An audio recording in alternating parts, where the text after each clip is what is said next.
കോട്ടയത്തുള്ള കോൺഗ്രസ്സുകാരെ സംബന്ധിച്ചിട്ട് അത് കേരള കോൺഗ്രസ് ജോസഫ് ഗ്രൂപ്പിന് വേണ്ടിയിട്ട് പോസ്റ്റർ ഒട്ടിക്കാനും മുദ്രാവാക്യം വിളിക്കാനും മാത്രമായിട്ടുള്ള ആളുകളായിട്ട് മാറിയിട്ടുണ്ട് കോട്ടയത്തെ കോൺഗ്രസ്സുകാർ എന്ന് നമുക്ക് പറയാതിരിക്കാൻ വയ്യ.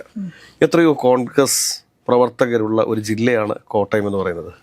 അത് ആലോചിച്ച് നോക്കിയാൽ കഴിഞ്ഞ പ്രാവശ്യം കേരള കോൺഗ്രസ് ജോസഫ് ഗ്രൂപ്പിൻ്റെ സ്ഥാനാർത്ഥിയായിട്ട് കോട്ടയം ജില്ലയിലുള്ള കിടങ്ങൂർ എന്ന് പറയുന്ന ജില്ലാ പഞ്ചായത്ത് ഡിവിഷനിൽ നിന്ന് ശ്രീ ജോസ്മോൻ മുണ്ടക്കൽ എന്ന് പറയുന്ന ആൾ മത്സരിച്ച് വിജയിച്ചു. പക്ഷേ ഈ കിടങ്ങൂർ ജില്ലാ ഡിവിഷനിൽ പെട്ടിട്ടുള്ള മുത്തോലി പഞ്ചായത്തിൽ ആര് വിജയിച്ചു? BJP വിജയിച്ചു. ഒന്ന് ആലോചിച്ച് നോക്കണേ. മുത്തോലി പഞ്ചായത്ത് എങ്ങനെയാണ് BJPയുടെ കരങ്ങളിലേക്ക് പോയത് എന്നുള്ളതിന് ജോസ്മോൻ മുണ്ടക്കലിന് കൃത്യമായ ധാരണയുണ്ട്.